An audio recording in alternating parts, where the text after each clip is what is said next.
requirements. Your swab day will be on the 5th day.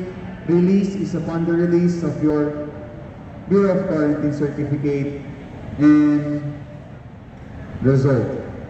Okay po? Kung meron po kayong kulang na requirements, doon po tayo sa second category wherein your swab day will be on the 7th day. Release is upon the release, of course, of your Bureau of Quarantine certificate and result. Okay po, maliwanag po at malinaw. Also po, a reminder, kindly please,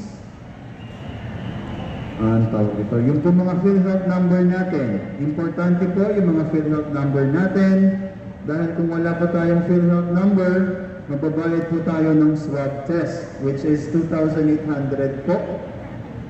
So please po, alalahanin lang po natin yung ating mga PhilHealth numbers for minors and senior citizen. Yung po mga anak natin o yung po mga nakaregister sa inyo, yung po pwede po silang gamitin na PhilHealth number. Okay, maliwanag po tayo dyan.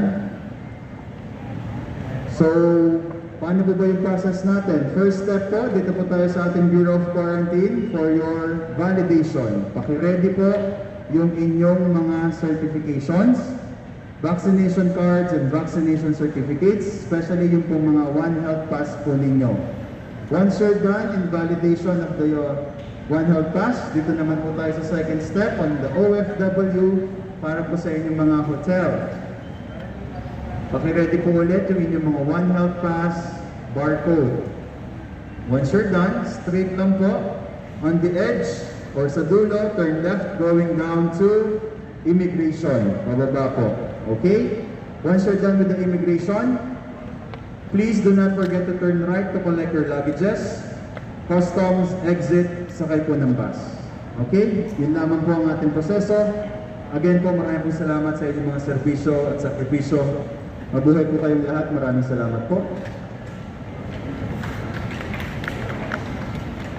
Okay. Calling the attention po of the following. Calling the attention of the following po. Dew Gibson Ford. Dew Gibson Ford. Micah Janina Flores. Micah Janina Flores. Cherry B. Nuna Gladman. Cherry B. Nuna Gladman. Norma Lapus Razon. Norma Lapus Razon. Norma Lapus Razon. Oscar Hipolito Razon. Oscar Hipolito Razon. Nestor Junior Vitug. Nestor Junior Vitug. Dito po tayo. Doon po sa mga natawagan. Dito po tayo. Salamat po.